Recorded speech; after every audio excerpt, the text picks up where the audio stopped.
Pleased to have Dennis here. Before I introduce our guest, just want to introduce y'all to Drug Hunter.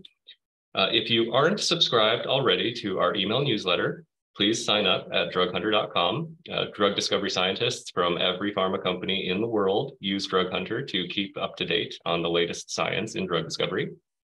Our team, which includes full-time PhDs that supervise over 40 contributors, researchers, and reviewers from around the world, spend over 1,500 hours a month each month, distilling down 10,000 abstracts to the most interesting and most useful content for you. There's a lot more content in our paid subscription. Our paid subscribers include readers at large pharma companies, startups, universities, VCs, and finance all over the world. We've set up over 50 corporate accounts for over 500 users in just the last couple months. We help people save days, if not weeks, of reading each month.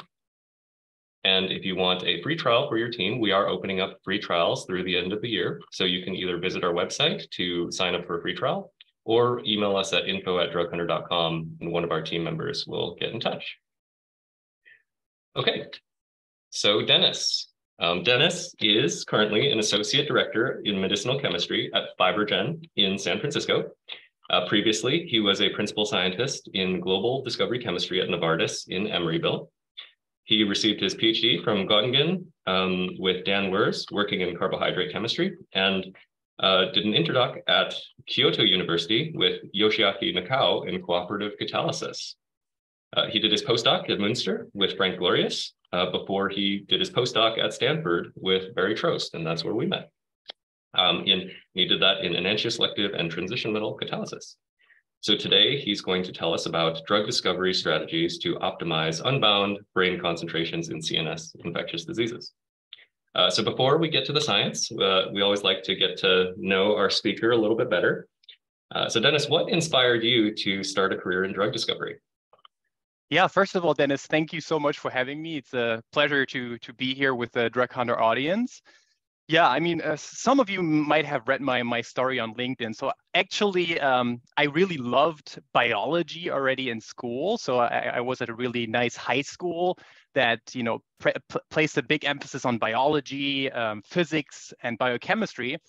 And then when I studied, actually the internet came up in the 90s. I started asking questions on a German forum called chemieonline.de. So there was some professor who always answered my questions. It was amazing. So I started to get interested in what kind of effects molecules can have on the human body. And at grad school, I had the chance to attend a toxicology class, which was super, super interesting to just see, what certain effects chemicals had on the body. And then sadly in grad school, my mom developed breast cancer, and I saw like the treatment that was happening to her. It did cure her, so she's still with us, which is fantastic. But I also saw that, there's huge unmet need in what we could develop in terms of medicines. I always wanted to be an organic chemistry professor since I love teaching, right? But then again, like when I was doing my postdoc at Stanford, and that's where I met Dennis, and I flew home one day at Christmas, I felt like a pain behind my ear. And then Christmas dinner, like some saliva ran down my mouth. My sister reminded me of my table habits, but I didn't really feel it. So we had to go to the hospital, was rushed to the hospital. They thought I had a stroke and one half of my face was paralyzed. But it turned out it was actually a virus that got into my brain. So herpes zoster virus that got into my brain. So they diagnosed that with spinal fluid puncture. And then the treatment with the antivirals alleviated that. And luckily, as you can see, my face works fine today. So that's what what's inspired me ultimately to go into drug discovery. I want to help people overcome these, different diseases.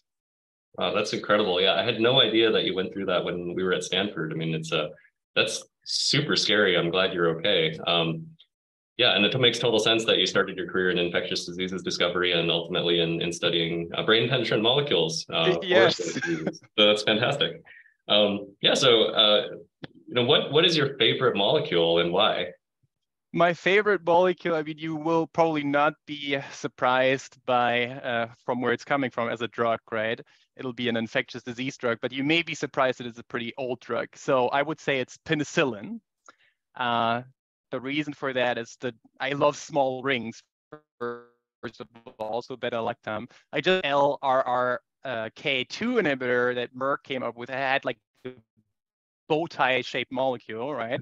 So they just published that in JMedChem, spirocyclopropyl. So that's a close second. But penicillin, I really think it changed human history, right? Like back in 1928, when it was discovered by Alexander Fleming, infectious diseases, infections were the #1 reason for death. And then penicillin really changed that game. Also, I think what's kind of super cool about it, it's actually has a covalent MOA, which at the time they obviously didn't know. And there was a huge scale-up effort. It was actually the #1 project, or the #2 project behind the Manhattan Project in World War II to scale up penicillin. And then there are, different forms of penicillin. There's penicillin G, penicillin V. One of them is orally bioavailable. The other one is not. So it's kind of a very, very interesting drug. And I think you can learn a lot from following that story. And I mean, it discovered serendipitously, right? But then the diligence to follow up, I think is very, very inspiring. Yeah. Yeah, no, that's a great one from infectious diseases and a really epic story. So how about today? What are you most excited about in, the drug discovery universe now? Yeah, that's a great question. I mean, I feel very privileged to be alive today, where we have all these expanding tools, right? We have cell therapy, gene therapy. We just had this massive era of vaccines with an mRNA vaccine coming through for the first time. So that's like super interesting. We have CRISPR, right? In the small molecule space, we have all these new modalities. We have targeted protein degradation, the renaissance of covalent drugs we have, right? Dub-tags we have, like we have really so many different things. And one thing that I'm most excited about is the immune system. And that kind of ties it all together for me, right? I mean, the immune system, as you know, has a huge effect on infectious diseases, right? So you can vaccinate, have antibodies, and leverage your immune system to protect yourself against infectious diseases. But also, this is beautiful books called The Breakthrough, how it talks, and that talks about like immunotherapy in oncology, which I think is, it's just started. And I think, we will discover in the next couple of years, we'll discover so much more about the immune system. And I'm just learning about it every day. I just know very little about it, but yeah, I'm super excited to kind of, see where it goes. Oh yeah, absolutely. Actually, that's where I started my career in drug discovery, was in small molecule cancer immunotherapy, and it's just incredible field, super exciting. Um, Yeah. okay, so if you could go back in time to when you first started your career and give yourself any advice, what would it be? Yeah, that's a hard one. That's actually a pretty hard one. So I would say, don't get personally upset by your setbacks. I mean, we all know in grad school, right, we have lots of failed reactions. As a medicinal chemist, it's even getting more complicated. The biology is way more complicated than the simple reaction you're running in your. But yeah, for me, it was always like I take things like really personal. Like if I failed something, it really gets to me. So I try not to do that these days. I try to like see failure as an opportunity, like, embrace negative data and, try to design something positive, have like a positive spin on it. That's maybe one thing. And then tiny other thing would be, as you can see, I talk a lot. I should listen more. Like God gave us 2 ears and 1 mouth, and that should be the ratio of listening and talking. And I definitely need to work on that. Love it. Well, thank you for sharing. So I'm going to turn it over to you and your slides. But before we do that, I'm going to put you on the spot with one last question. What is your favorite thing about Drug Hunter? Drug Hunter. Yeah, I love Drug Hunter. So thanks to you for like coming up with it. What I really like about it is great for beginners and for professionals alike. So I really love those tips, the cheat sheets that you put out, like very, very useful stuff. And as you already mentioned, it saves so much time. Like, nobody has time to follow every single target. And I think what differentiates drug hunters, sometimes reading the scientific literature can also be super dry, right? Mm. And you guys write it in a way that I really love to read it, right? Like I can't stop reading it. It's like written so well, I think. And the community that you have around Drug Hunter, you're now organizing all these in-person meetings. That's fantastic. So yeah, I'm a really big fan of Drug Hunter. So thanks to you and the team for coming up with it Right. and Thank you so generating much. these kinds of platforms. Yeah. Thanks, Dennis. Well, we're really happy and privileged to have you as a guest, and I'll let you take it away. Thank you so much. Yeah. All right. So hold on, bring up the slides. And then let me know if you can see them, Dennis. Yep, we're all good. Okay, perfect. So yeah, again, thank you so much for having me and having me talk about one of my favorite topics today, CNS drug discovery. So the goal for this presentation is for every of these medicinal chemists in the audience to walk away with an idea or a potential strategy that they could apply to their project. So I'll be talking a little bit about some in silico tools that you can use, some in vitro assays that you should be following on a CNS drug discovery project. And ultimately, I will also share an example for a CNS infectious sleeping sickness and share how we applied those principles and those learnings. But before we get started, I want to clarify a few concepts.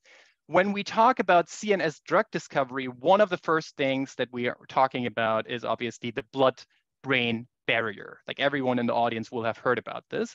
And this blood-brain barrier has really tight junctions. So it's really difficult for molecules to permeate that even passively, right? But also what it does have is it expresses a lot of transporters. It expresses uptake transporters as well as efflux transporters. Now, the brain is in constant need of nutrition, as you will know, like it needs acids, it needs glucose, but those molecules don't passively permeate, so they're uptake transporters for those.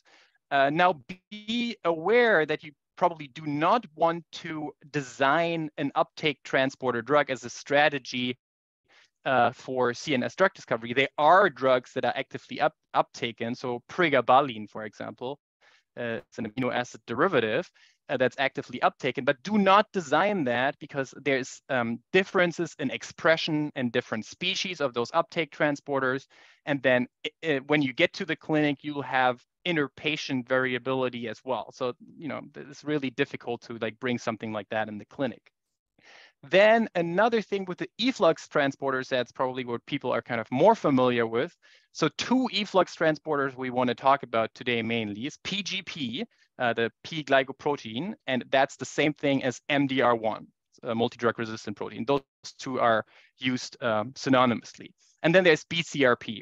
Those two transporters are mainly overexpressed at the blood-brain barrier, and they make sure that all the foreign substances that get into the brain somehow are effluxed. So now let's talk about KPUU. That's a concept that we'll hear a lot about in this presentation. What is KPUU?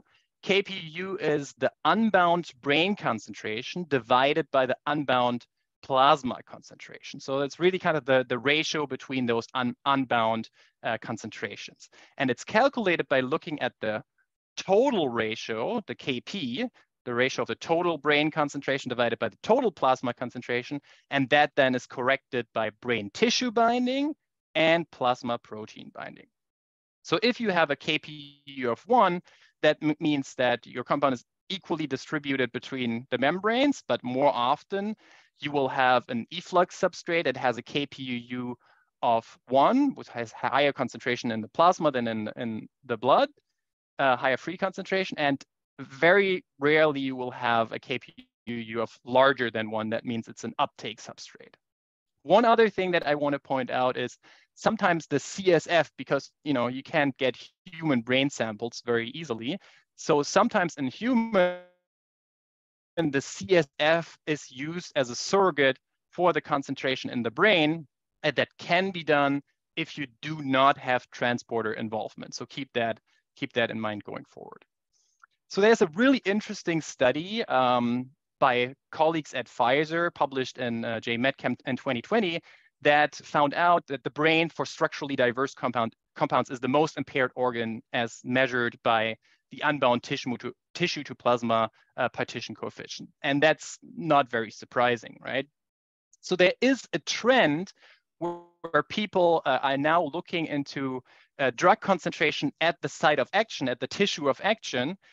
So, most of the time you will use the plasma concentration as a surrogate for your concentration on the target. But in some of the cases in the brain, certainly you cannot do that. As you can see here, the average Kpuu of those structurally diverse compounds was 0.05. So you'd be very misled if you just follow the plasma concentration. The liver, unsurprisingly, is the most enriched organ, meaning, it's not also surprising since oral compounds, first thing they do is they go to the liver. So the liver here is the most enriched organ. If you look at heart, adipose tissue, and muscle tissue, those have Kpus of 1-ish. So in those kinds of cases, if your target is in those types of tissues, you can use your plasma concentration as a surrogate for your target of interest concentration. So now I already feel the medicinal chemists in the audience are getting somewhat antsy, so we need to give them parameters to optimize. And one of the things that the team at Pfizer found out is that acids are the most impaired structures, whereas neutral molecules are the least impaired. So definitely something we can optimize. We can look at pKa, right? And do notice there are outliers with acids that are, for example, actively uptaken. So this group at Pfizer really nicely, for every single tissue, by the way they did that, they developed this recursive partitioning model. And beyond the pKa, the TPSA, topical polar surface area, is also a factor that influences brain penetration. So the smaller your topical surface area, the more likely it is your compound is to permeate, right? And 90 has been suggested as a cutoff. A more conservative or more stringent cutoff would be 70 as the TPSA. Then hydrogen bond donor count, you want to bring your hydrogen bond donor count down, because higher hydrogen bond donor count has been associated with higher risk for efflux. That's another factor that you can optimize. And then ionization stage, as I mentioned. But focusing on those single parameters and those single cutoffs is sometimes misleading and sometimes hard, and you don't want to throw out drugs because only they don't hit one of the parameters. I mean, there's Lipinski's rules, right? And you don't want to have stringent cutoffs. You want to look more holistically at a compound, and really nicely, a group at Pfizer developed that very popular CNS MPO score that looked at lipophilicity here as measured by C-log-P and C-log-D, molecular weight, and then the three factors that we already kind of talked about, right? And I would argue that very positive impact on drug discovery as a whole, not only CNS drug discovery, because as you can see here, with increasing CNS CNS MPO desirability score, we see increasing amount of permeability here, decreasing amount of PGP efflux, and even better also human clearance, so improvement in the human clearance. So it did have an overall positive effect. So another factor is when you look at the correlation between the TPSA and the C-log-P, compounds that are greasy, so with a high C-log-P, and that have a low TPSA are associated with adverse safety events in the clinic. But that's exactly the space where CNS drugs lie, right? Where you would expect the CNS drug to be. So if you calculate all these other parameters, it actually the Pfizer MPO score gives you more candidates, as you can see here, more candidates in a space that is safer with a higher TPSA and a lower log-D. So that tells you want to weigh more parameters than just looking at individual parameters. Now, obviously, this is not a perfect measure, and other groups, for example, this group around Don Weaver at University of Toronto, in 2019 came up with different multi-parameter scores. And for example, as you can see here, the BBB score that was developed classifies 90% correct here as true positive, whereas the Pfizer CNS MPO score hovers here around 70 to 80%. And also in terms of the false negative rate, basically you more often than not, you would predict a not CNS active drug with the CNS MPO score to be CNS active, but the BBB score reduces that a little bit. So what it does, it takes out the lipophilicity out of the equation. It brings in heavy atoms, number of aromatics, and number of hydrogen bond acceptors as well, and has a different weighing algorithm a little bit. And we will see in an applied example how this was used and how it characterized it a little better than the Pfizer MPO score. Now, obviously, there are also more like black box models. Those models that I just presented are more mnemonic. And actually, for example, you can download an Excel sheet, put in all your numbers and get your BBB score, get your CNS MPO score. So those are very easily calculated. Now, what we did at Novartis, you can actually predict a KP with a software called StarDrop. You can predict a log P or log BB, which is the same thing as the KP. And they actually showed that it very nicely correlated here with the measured KPs. And that just has an algorithm with about 40 properties that it weighs very different black box model, I would argue. And there are other machine learning models that have been shown, one at the smaller pharma company was developed that are more accurately characterizing compounds to be truly CNS active. But again, it's more of a box model, it's not used so intuitively. So that was the part about the in silico parameters. Now let's talk about those in vitro assays that you want to be following for CNS drug discovery. And one very important assay is the MDCK MDR1 assay. So now, in the absence of human endothelial cells, we're using canine kidney cell lines that are overexpressing MDR1. And as we saw in the beginning, MDR1 or PGP is also overexpressed at the BBB. So this is a very, very nice surrogate, as you can see also here in the data beautifully. So this is the work done by colleagues at Pfizer and Vertex, where you can see that the MDR1 efflux ratio very nicely tracks here with the rodent brain KPUU. In this case, they used rats, I believe. As you can see, they set as a cutoff here 3 as the efflux ratio, and all the compounds that had a reasonable KPUU, which is defined over 0.5, had an efflux ratio of under 3.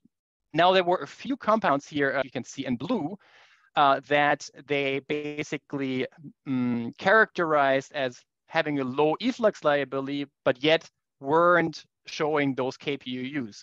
And when they looked at different MDR1 cell lines from NIH instead of their own in-house cell lines, they found that they actually shifted upwards to higher ratios. So that would explain the in vivo result a little better. And the difference between those two cell lines was that PGP was even higher expressed in those NIH cell lines.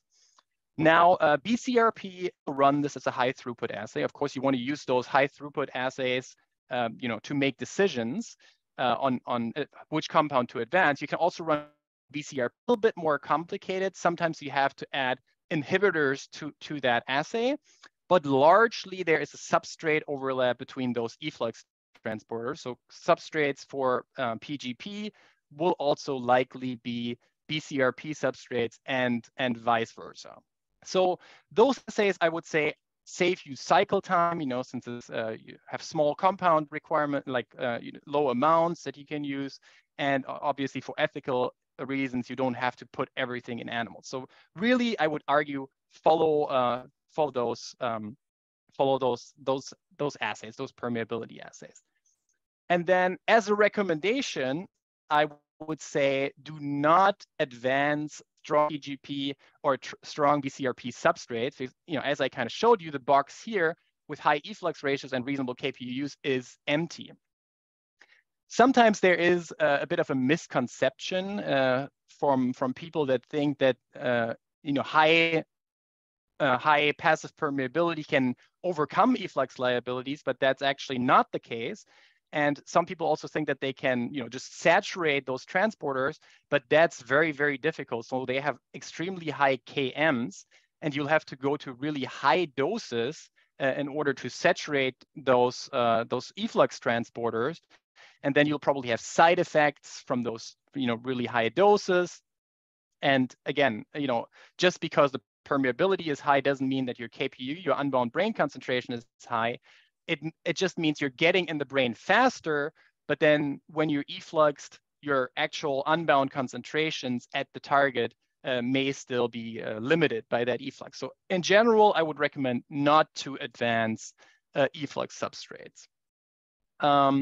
One thing that I do want to mention is the unbound, the free drug hypothesis, right? And the free drug hypothesis says that only the free drug will have a pharmacological effect on the target, and that in absence of transporter activity, the concentration on both sides of the membrane will be the same. So a couple of recommendations for that KPUU that I kind of introduced. 3 things I will say. As the first 2 things, do not optimize brain tissue binding or plasma protein binding. So the free fraction in your brain or the free fraction in your plasma does not have an effect on the free concentration in the brain or in the plasma. And it was shown that it has no correlation with in vivo efficacy. So please stay away from optimizing those parameters. Also stay away from optimizing Kp as a parameter, as it can sometimes be a little misleading. And one example for that I brought out here. This is a drug that many of you know. This is morphine. And this is the 6-glucuronidate of morphine here. And these compounds are shown to have a very similar in vivo effect. They have like a centrally mediated analgesic effect on the mu-opioid receptor. They're mu-opioid receptor activators. So now if you look at the total brain concentrations here, basically morphine has a very high total brain concentration, and the 6-glucuronidate has a very low total brain concentration. And the KPUU, you would think that the compound number 2 is completely inactive. But that's not what's actually happening in vivo. In vivo, those 2 compounds have the very same effect. And that's explained by the unbound concentration in the ISF and by the KPUU that you actually measure. So make sure that you follow actually KPUU rather than KP, because that can sometimes lead you to wrong assumptions. Also, another misconception I would say is that people think they can get better data when they measure brain penetration at multiple species to have better brain prediction. That's for non-substrate, non-substrate, non-transporter substrates. That is definitely not true. For non-transporter substrates, you can very nicely translate between species. If you do have a transporter substrate, your rodent brain PK will give you the worst case scenario. So basically, if you gave and do advance a PGP or PGP or BCRP substrate, then if you want to look at think about what human brain exposure will be, you have to look at monkey. But again, the recommendation is not to do that. So now let's come to human African trypanosomiasis, a program that we worked on back at NITD and that I'm very, very passionate about. So human African trypanosomiasis, had African sleeping sickness, is a disease that's a parasite-borne, still a problem in the Democratic Republic of Congo. And up until recently, there's only been infusions for that. An oral drug just has been approved, fexnitazole, in 2018 by the EMA. So I would argue it's still a very unmet medical need. And there's been a lot of work in that space by different groups, for example. And I want to just highlight the work and the context of, what did they do to optimize, brain penetration, unbound concentration in the brain, right? So there is this pyridino piperacine here, and basically you can see a sulfonamide here, and this compound was an NMT inhibitor. And they showed that by substituting the sulfonamide here into this benzylic ether with the pyridine, you decrease the TPSA, drive up the log P a little bit, you can improve the KP. And if you grease it up a little more, no impact on the TPSA, but you do see an impact here on the C log P, and that drives up the KP. Not the KPUU though. So the KPUU is not reported. And in some cases where you drive up the lipophilicity, that may drive up KP, but you also may drive up unspecific binding in the brain. So that'll lead to lower KPUUs, and also probably you have lower clearance, and that's going to lead to problems as well.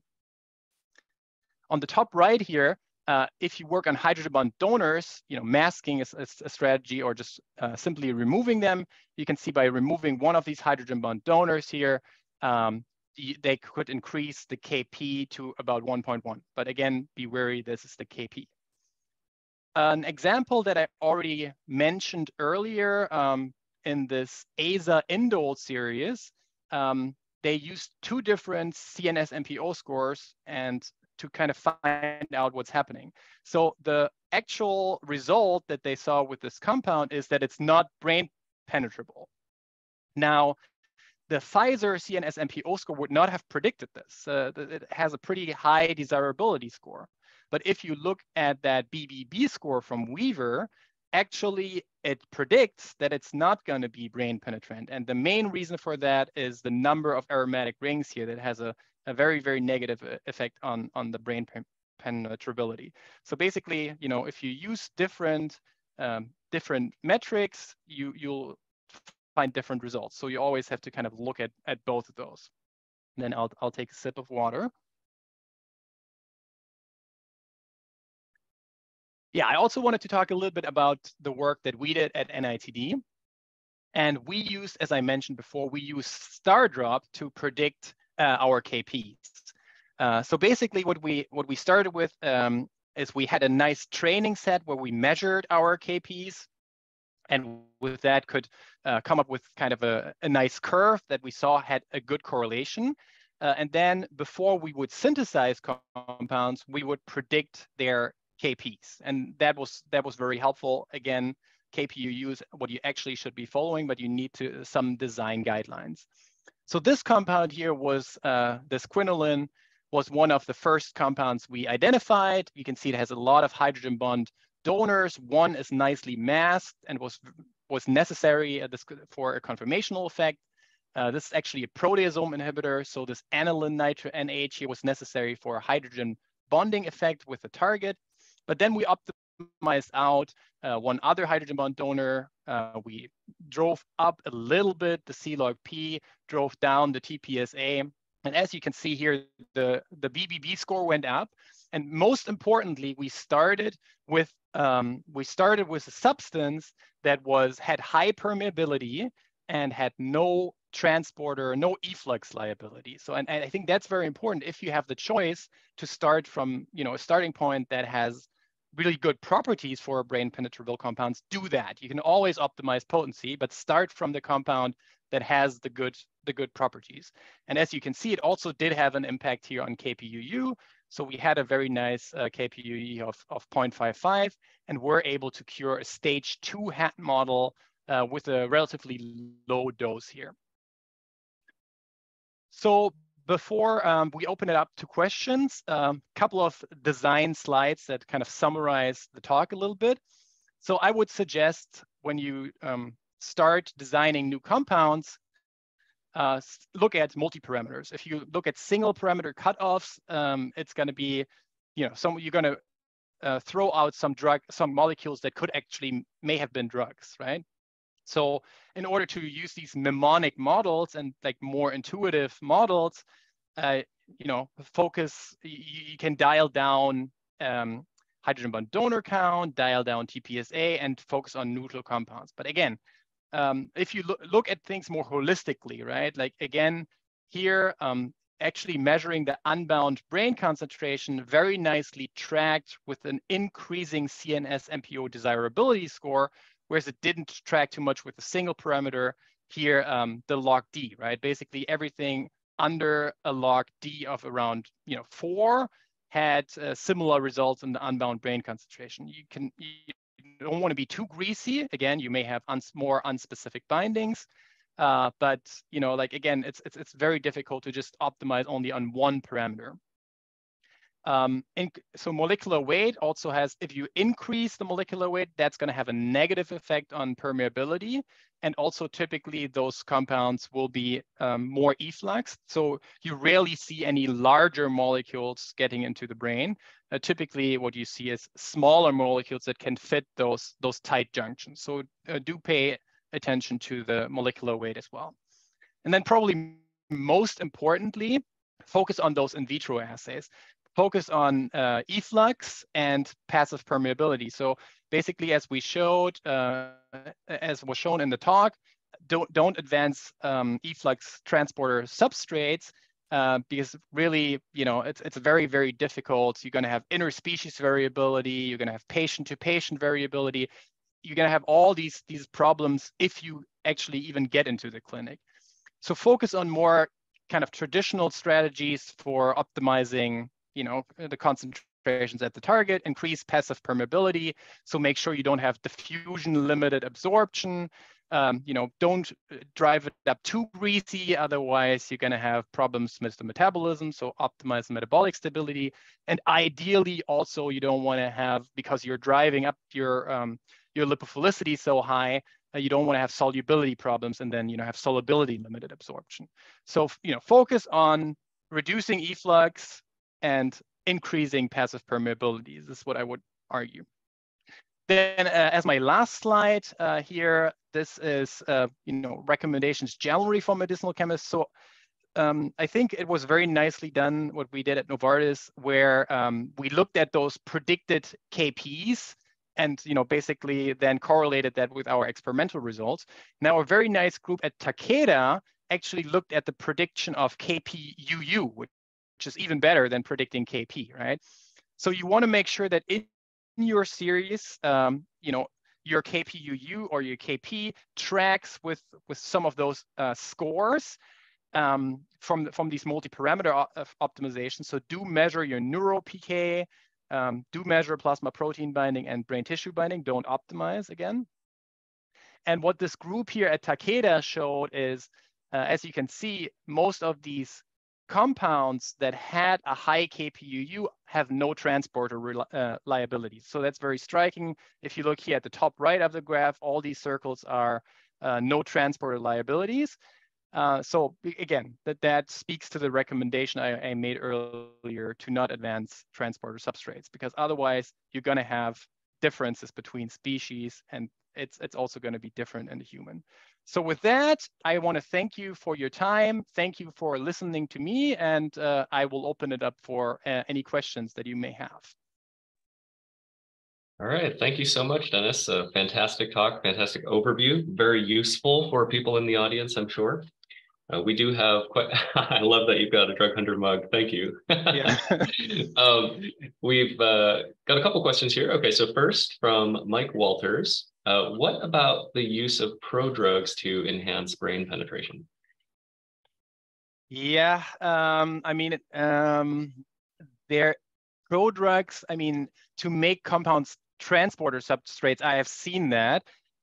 Again, I wouldn't recommend that necessarily as a strategy, because again, expression levels in different species of those transporters are very different. If you want to increase passive permeability with those prodrugs, that may be a strategy, but honestly, I've rarely seen that. So yeah. Hopefully that answers the question. Yeah, next question is from Sam Munn. He says, as I understand it, the BBB score was built on a smaller data set than the CNS MPO score. Do you think that the BBB score may be overfitted and not as generalizable? Yeah, no, that's a good point. I didn't mention how many compounds it was done on, and I can go back to the slide. I also had a CNS MPO score version 2. So when you slightly change the calculation even of the pKa, it really changes the results. So yeah, I mean, I do think there's validity in looking at both compound sets. I do like in the Pfizer MPO score that it does have the lipophilicity. So, I think the BBB score is lacking that lipophilicity component, which I really think is important. But yeah, I mean, it certainly was done on a smaller data set. Again, it has been shown, in this paper here on HAT with the azaindazole that it can be useful sometimes to predict it. So, I would just generally recommend to look at both. There's a very nice Excel sheet attached to that Weaver paper where you can just hammer in your parameters and get a score. So, I would just look at both. It's just, you get a different view. And still, I think that's still intuitively optimizable, right? You can still kind of look at this molecule and I can tell you, oh yeah, this has 4 aromatic rings, right? So I think it's still useful, although it was done on a smaller compound set. And I mean, even this study here by the Pfizer colleagues, this has been done on only 56 molecules, right? So I think data from that is still useful, but has been obviously all these models have to be taken with grains of salt. Yeah, it's a good question. Yeah, great, thanks. Next question is, what are good methods for estimating brain protein binding? Is it necessary to account for CSF protein binding? So CSF will typically have free concentration, if I understand it correctly. So brain tissue binding, the estimation of that, honestly, I'm not super familiar with it. What I can say is, what we found is that brain tissue binding is not that species dependent. So, a mouse and a rat will have very similar brain tissue binding, whereas as we all know, plasma protein binding is highly species dependent.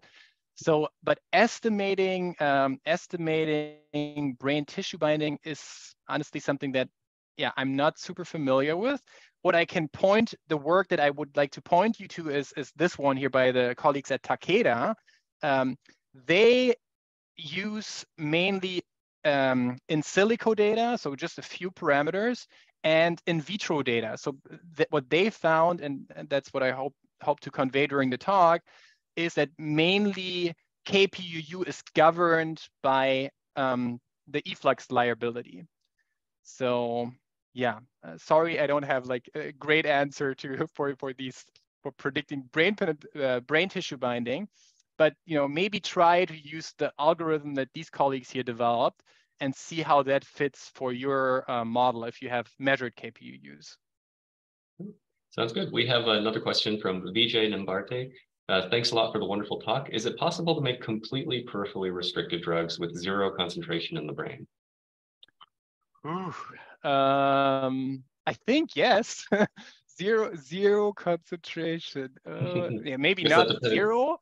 Yeah. But you can obviously, if you do all the opposite of what I just said, then I think you can have lower brain exposures. And these wonderful, again, I should have said that as a disclaimer. There's so many publications out there. I just try to highlight the most important things. There's this wonderful paper by Lee D, a wonderful paper by Zoran Rankovic from Eli Lilly, previously Eli Lilly, where they highlight all these things. So I do think you can optimize out a compound out of the brain by making it an efflux transporter substrate, for example, like really optimizing in that liability, if you will. Yeah, it's certainly possible. Okay. We have a question from Aurelian.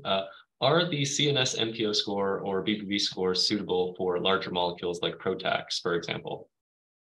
That's a great question. Honestly, I have not seen data on this. I mean, Protax obviously have larger molecular weights, right? The CNS MPO score weighs the molecular weight only by 1. The or as one in this 6 of parameters, whereas the Weaver BBB score weighs it a little differently. So it would be very interesting to see. I mean, I don't know if there's a publication out there or if somebody's working on that to see if that applies. What in generally I would say is what you typically see advance into the brain is smaller molecules. So I would be somewhat surprised if we see a PROTAC being used as a CNS drug, but certainly very interesting, but I would say it's complicated. Gotcha. Okay, we have one last question from the audience from Rachel Lagiakos. Thanks for the nice talk. Can you comment on your experience on projecting human KPUU based off preclinical species data? Yeah, wonderful question, actually. So I don't have that much experience since, unfortunately, our hat drug didn't move forward. What I can say, though, is in the absence of transporter reliability, you can basically the rat KPUU, and I mean, maybe that came out in this data, the rat KPUU is equivalent to your human KPUU. Now, if you have transporter liabilities, that's a different story. And also another thing that I try to mention is the CSF, right? I mean, you rarely get any like brain samples from human that you take as an autopsy out of the brain. So, but as I got myself a spinal puncture, you get CSF, right? And the concentration in the CSF, the unbound concentration in the CSF is pretty much, if there's no transporter liability, very much the same as in the brain. Since as you can see here, there's an equilibrium going on. Those tight junctions that are in the BBB are not there, and no efflux transporters are expressed at that ependyma. And this work here, again, I will point you to this beautiful Takeda work. They not only looked at KPUUs, you can see here it's thinning out, right? The number of data points. You have a lot of data points in rats, few data points only in human. They also look at CSF concentration. They also predict the KPUU in the CSF rather than the brain. So I think that's a very, very interesting work. And yeah, I think, in some of the cases where you have no transporter involvement, that can certainly be used as surrogate. Awesome. Well, I have one last question myself around this topic. So, let's say you have, relatively poor rodent and monkey in vivo KPUUs, but you have outstanding human in vitro, efflux data. Which would you weight more heavily? Would you ever take a compound forward that had that profile? So I mean, so we rarely, with the efflux, we look at those human, we don't look at human endothelial cells, right? With the efflux, we look at canine kidney cell lines, right? So basically to estimate your efflux ratio, you're looking at canine cells already. So yeah, I don't know how you would really get to like human KP. So can you repeat the question again? Oh, it was just if you had a human, human efflux transporter data, relative to, in vivo data from, rodents and, monkeys. Basically, if in vitro looked like it would be better in humans, but you obviously can't get human in vivo data until you try it. So would you ever advance a compound? Yeah. Yeah, there's different expression levels of those transporters. I mean, there's different brain tissue binding. Yeah, I mean, since I wouldn't have the data, I don't think in the beginning, I would be reluctant to do it. And again, the rat gives you the worst case scenario, right? If you look at this thing here, the rat always gives you the worst case scenario in the KPUU, so you can only get better from there. But yeah, so that's probably your point. You can only get better from what you see in the rat. But yeah, then I mean, I've never worked on a project that got monkey KPUU. So yeah, I don't have a good answer for this question. I apologize, Dennis. No worries. Well, thank you so much again, Dennis, for being our guest today. Fantastic talk. I'm sure the audience appreciated it. And yeah, with that, we'll close the session. So thank you, everybody, for joining.